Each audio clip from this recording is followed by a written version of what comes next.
So,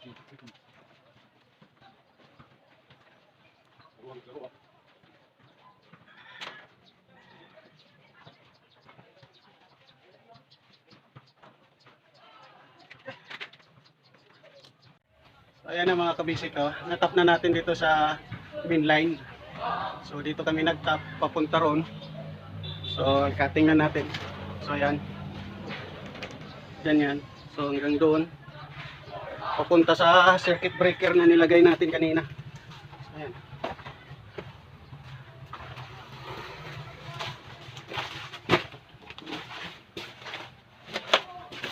Dito tayo nagdugtong kasi kung kinulang yung ating wire na PBX. So ayan, hanggang doon yan.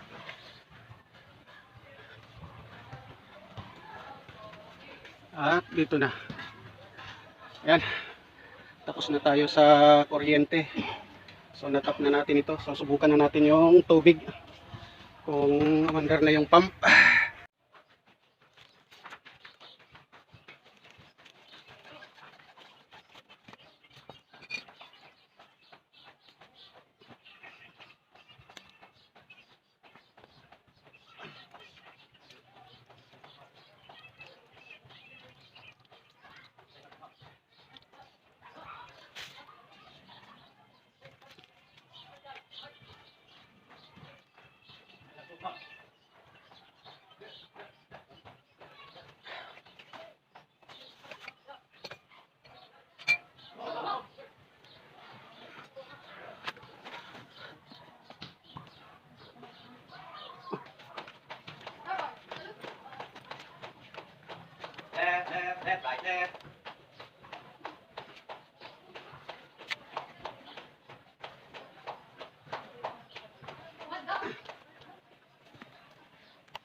So ayan na mga kabisik, may supply na tayo. Yan na, yung supply niya palabas na yan. So nakabit na natin yung dito yung switch niya. Nakakabit na rin sa motor. So mayroon na tayong breaker. Subukan natin ngayon. Subukan natin. Ayan, mandar na yung pump natin. Kung makikita nyo, ayan o. Ayan. May tubig na yan. Supply na yung tubig nya. Kaya lang, mahina. Mahina pa yung tubig. So, ayan mga kabisik. Dito na yung supply nya. Galing na doon sa pressurized tank natin. Subukan natin yan. Ayan o. Malakas na. Ayun. Malakas na yung tubig. Kulang pa. Hindi pa kasi puno yung pressure tank niya. Hindi pa puno. Kaya medyo mahina pa. Pero pag puno na yon, malakas na yan. Malakas na nga eh. Kapag napuno yung pressure tank niya ng hangin, yun, malakas na yun. Kuha niya ito, himuin sumpay. Parang nga dito, breaker. Oo.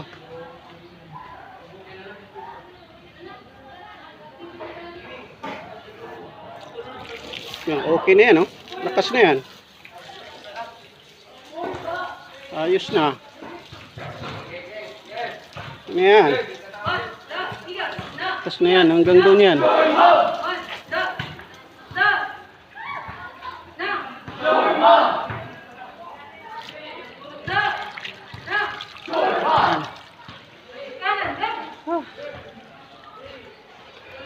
tayo doon.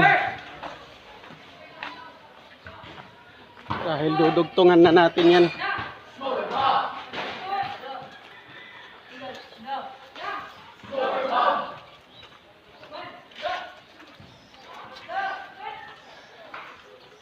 Ayan. Tapos na tayo sa ating pagkakabit ng pressurized tank ng water pump. Doon na lang tayo sa supply.